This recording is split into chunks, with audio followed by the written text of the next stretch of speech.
المصريين من الشعوب اللي بيعشقوا الصعبانيات. اي بنت ابوها ميت لازم كل الشباب تروح تهبش في عرضها. يا عيني، دي غلبانة. وبعد ما يتهبش عرضها اخرهم يقولك يا عيني دي غلبانة، دي حرام، دي يتيمة، دي ابوها ميت. او الصعبانيات دي اللي جايبه لنا الاذى. تسمعيش ان حد يخليكي مسخرة البني ادمين ومصدر للشفقة، وانك يا عيني كل اللي يشوفك تبقي مثيرة للشفقة، ان ده بيخليكي شحاتة. ولما تبقي شحاتة 1000 حد هيدوس عليكي ويأذيكي ويستغلك.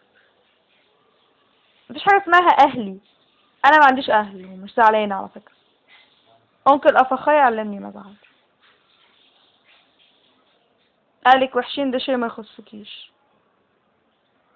تقدري ما تتعامليش معاهم لو حاسة ان هم بيأذوا. المصريين عادي عندهم جدا ان بنت ينتهك عرضها من عيلتها وتشغلها في الدعارة. بيعملوا ايه المصريين لما بيسمعوا خبر زي ده؟ ولا حاجة.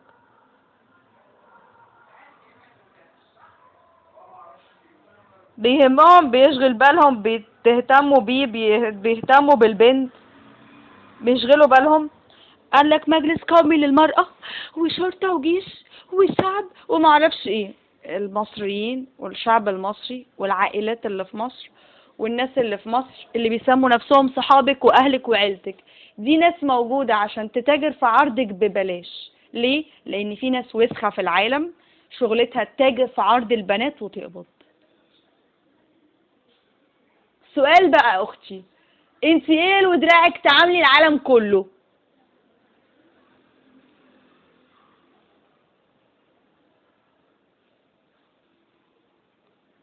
لما عيلتك تتاجر في عرضك في مصر او تبقى عايزه تاذيكي، مفيش حد في العالم بيحميكي ولا حتى اللي في مصر. نتعامل مع العالم كله ليه بقى احنا؟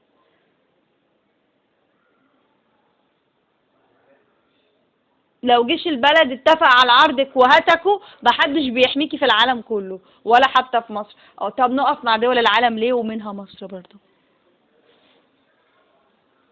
اما تبقي حته عيله وضابط شرطه يفكر ان هو ياخد عرضك منك ويخليكي مريضه ومحدش يقف معاكي، تهتمي بالشعب ده ليه؟ يعني ايه اصلا المصريين قاموا على خبر ان في انسانه اسمها سعاد حسني اترمت من العاشر منتحره، وهي مش منتحره، اتقتلت؟ ايه يعني نعمل جريمه عشان واحده اتقتلت، او نعمل مشكله عشان واحده انتحرت او اتقتلت؟ يعني ايه واحده يبقى كل ذنبها انها فكرت تغني وتتقتل؟ قال ايه عشان اتنين كانوا بيتصارعوا عليها؟ هي مش دي ارواح؟ المصريين بيدفعوا تمن البني ادمين فلوس. يعني المصريين عندهم عادي اي انسان يموت مش مشكلة، المهم ان احنا هندفع تعويض. طنط منى الشاذلي في لقائها مع وائل غنيم ختمت اللقاء بجملة والولد قلبه محروق على قريبه اللي اتقتل. ودخل بعدها امن الدولة. يعني وائل غنيم كان عامل لقاء مع منى الشاذلي بعد الثورة، باين عليه ان هو اتبهدل في امن الدولة وطلعوه من امن الدولة عليها.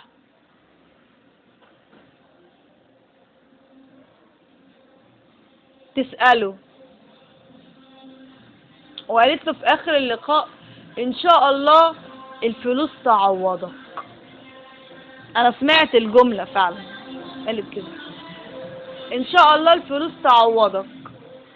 فانا كان نفسي الصراحة اسألها سؤال، هو يا طنط منى يا شاذلي، يا ترى الفلوس عوضتك عن سعد الدين الشاذلي ولا مكان حضرتك في الاعلام عوضك برضو اكتر؟ مش حضرتك برضو اللي كنت عاملة اعلان قبل كده وبتقولي مين اللي قالوا لي سبتي السياسة ليه؟ خفتي من حد ولا تهديد ولا اي مكان؟ وقلتي انا باخد اوامري من قلبي وعقلي. انا فاكره الاعلان كويس. اصل انا كنت بحب الاعلاميين قوي في مصر لحد ما بقيت اكرههم، او يعني بطلت اهتم بهم علشان بقيت امشي ورا الحق. انا بطلت اعصب.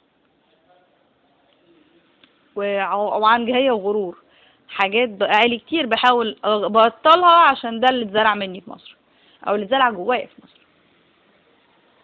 انا ما برتاحش لما بقول الحقيقة واعبر عن اللي جوايا. انا شخص قوي وجريء وصريح، مميزات لأي إعلامي توديه السجن على طول. قوة وجرأة والصراحة لازم تكون في محلها، ولما تقول رأيك في ناس تأذيهم بتبقى مشكلة.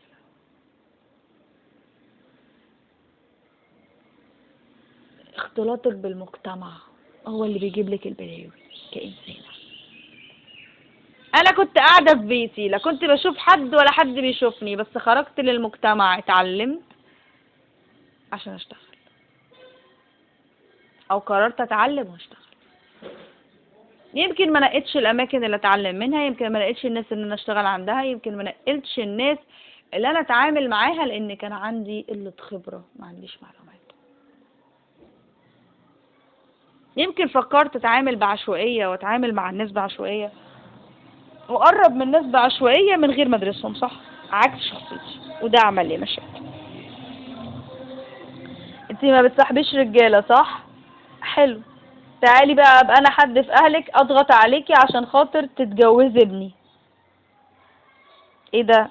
مش عايزة؟ حلو، انتي قاعدة في البيت اللي احنا قاعدين فيه وده بتاعنا،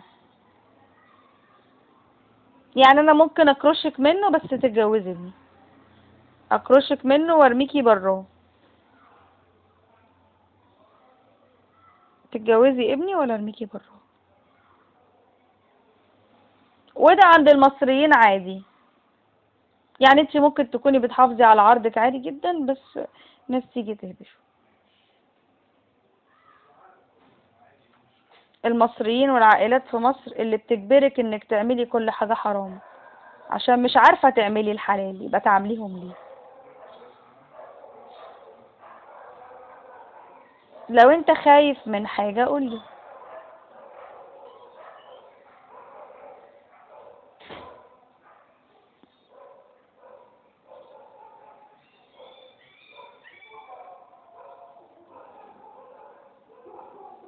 انا عمري ما هقرب لك الا لما اتاكد ان انت حد يثق اوثق فيه.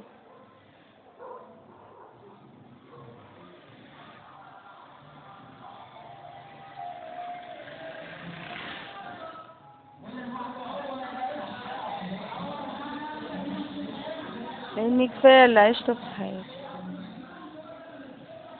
انا اكيد مش هتجوزك وانا شاكه ان عيلتي ممكن تصورني وانا نايمه معاك ويتفرجوا علينا، فانا بقى عاديني مش هرتاح قبل ما وزاره الدفاع الاسرائيليه تديني الامان ان يوم ما هتجوز جوزي محدش هيشوفني وانا نايمه معاه،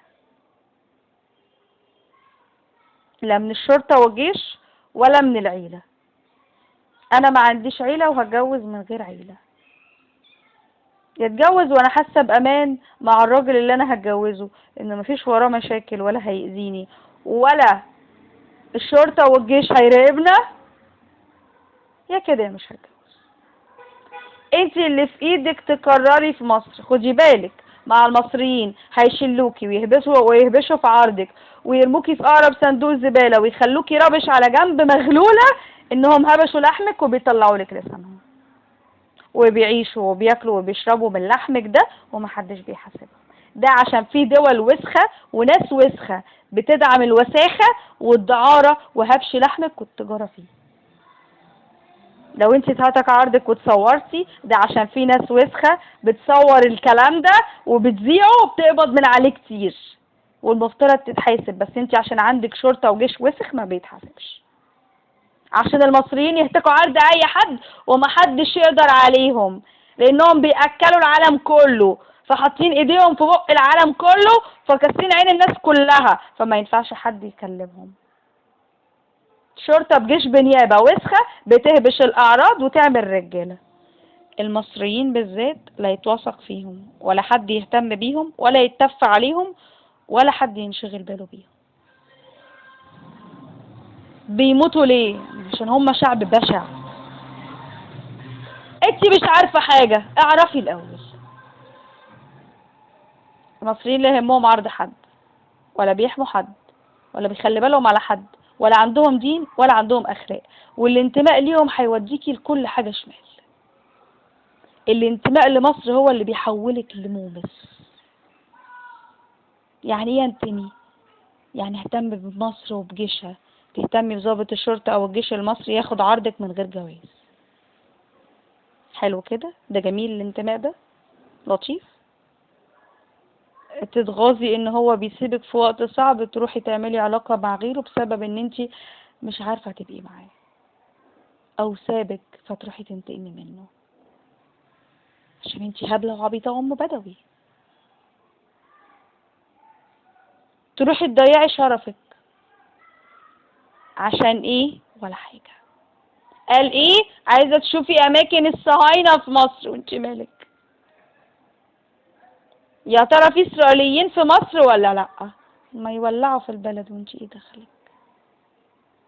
اصل طنط مش عارف منى عري وطنط ريهام سعيد وطنط مين عاملين برامج اعلاميه بيمسكوا فيها على المحرميه والبلطجيه والناس الوحشه. ودول بيبقوا مؤمنين او كذابين. لا الاعلاميه هيهمها عرضك، ولا شباب البلد هيهمهم عرضك، ولا حد هيشغل باله بلحمك لما ينتهي. وانت رايحة تبقي اعلامية وداخلة كلية اعلام وطفحة دم عشان تاخدي الشهادة دي، افتكري انك لو اتهتك عرضك محدش في مصر كلها هينفعك، وانت هتبقي الخبر وهيتف على وشك. وانت رايحة تكشفي الفساد بتاع تجار المخدرات والبلطجية وقتالين القتلة عشان قال ايه؟ تحمي الناس من شرهم. مع اول خازوق يديهولك يسجنوكي بيه ظلم هتعرفي ان الله حق، وان انتي غلطانه انك بتحاولي تكشفي سترهم اصلا، وانك حرام انك تعملي كده وهم ربنا يهديهم، وانك لو سكتي وبطلتي تنخوري وراهم او تعملي لهم مشاكل ما كانوش ضروكي.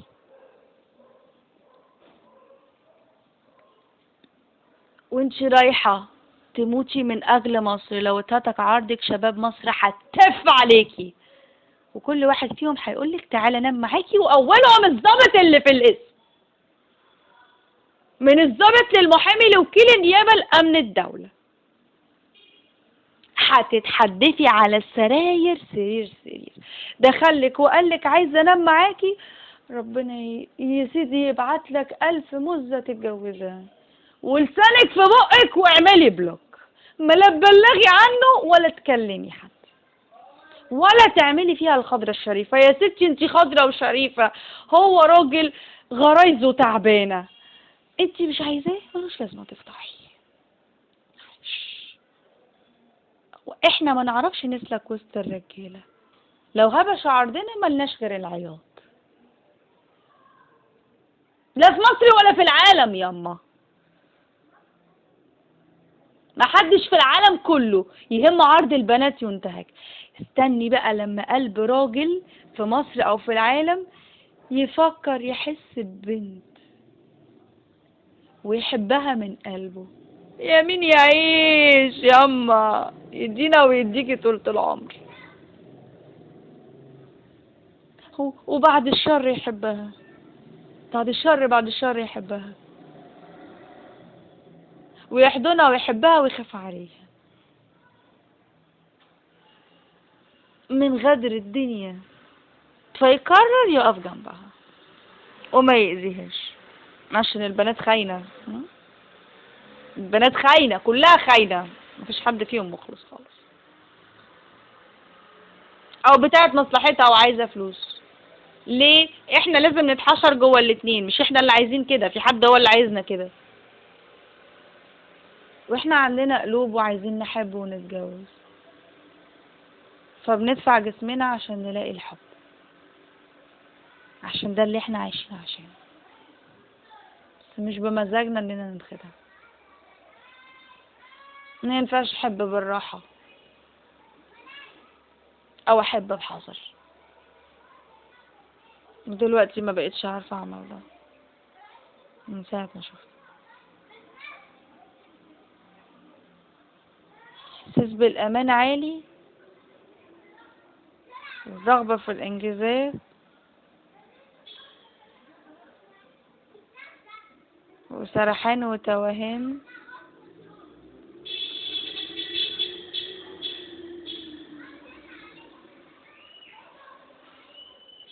وما انتش فاهم مالك. إحساس غريب قوي.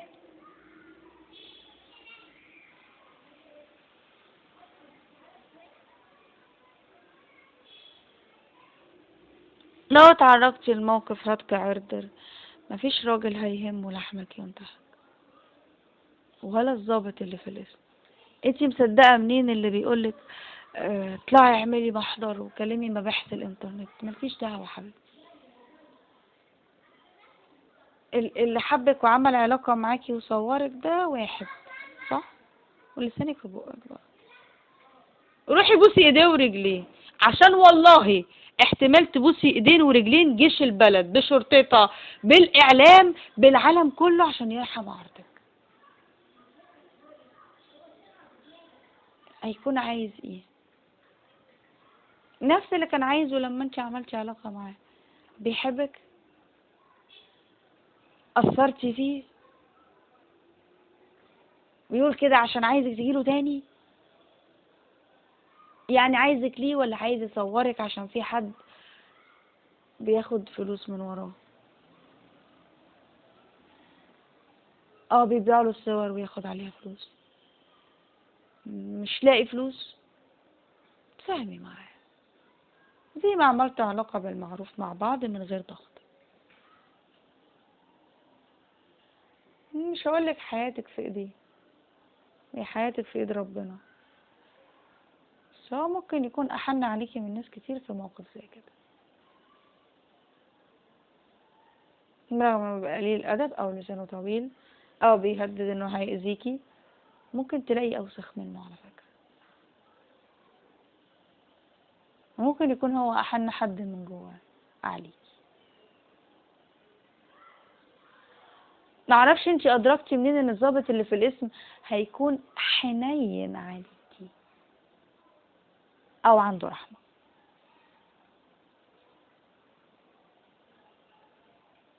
ضابط الاسم لو عنده رحمة ما كنتيش انت شفتي ده وقعتي في ايديه وهو معدوم الرحمة، لان استحالة اللي عنده رحمة هيخليكي تقعي في ايد حد معدوم الرحمة.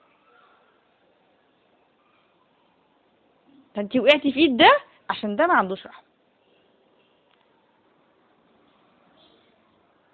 عمل علاقة معاكي، طيب ده واحد بيدور على علاقة، جايز مش لاقي حد يحبه او يقرب له او يهتم لحياته، لا محتاج حب ومعاملة حلوة. اعمليه حلو. مش انتي عملتي علاقة معاه برضوكي؟ طب وهو خدعك، عادي، تعاملي معاه لانه ابنك، خديه على قد عقله. ولا تبلغي بوليس ولا تعملي قصة. مستحيل انه يصورك ويذيع يا قلبي.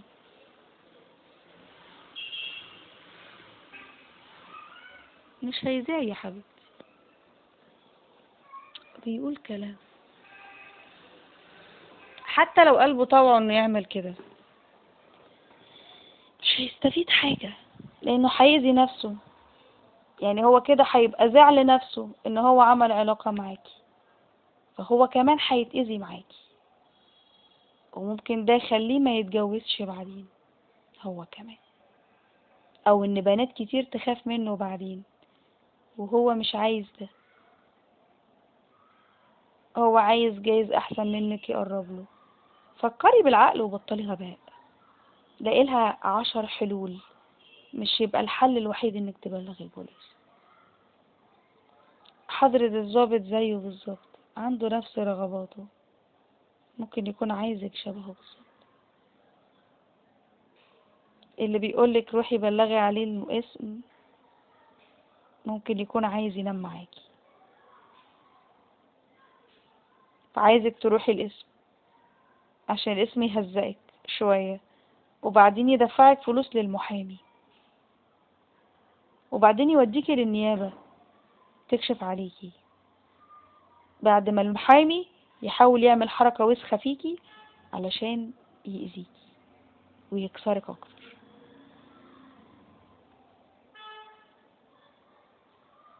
وبعدين في النهاية تروحي تعملي علاقة مع اللي كان بيقولك الأول بلغي عليه.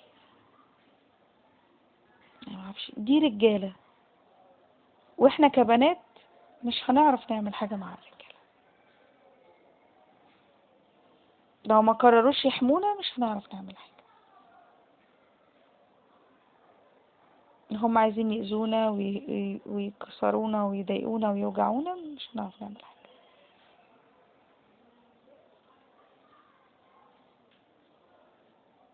ملهاش حل.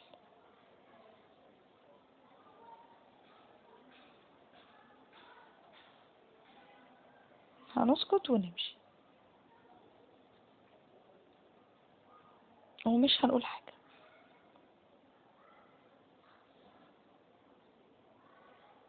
ربنا انتقم منهم، خدهم، حصل لهم اي بلوى، احنا الوجع جوانا.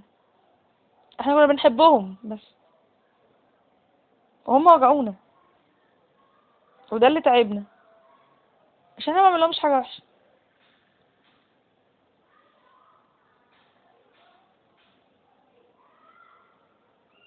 عارفة بتعملي كده وانا بقالي كده سنة على كده، هيبعد هو لوحده. ما تبقيش قوية قدام اي راجل في الدنيا، عشان ما فيش اي راجل في الدنيا عايزك قوية اصلا. انتي بنت وضعيفة وده طبعك كإنسانة. متقليش ادبك عليه، متقفيش قدامه ند، متمسكلوش سلاح، متأذيهوش، ما تكلميهوش.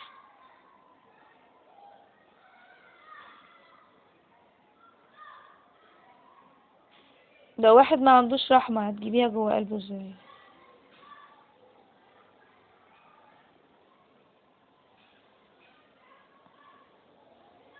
ازاي؟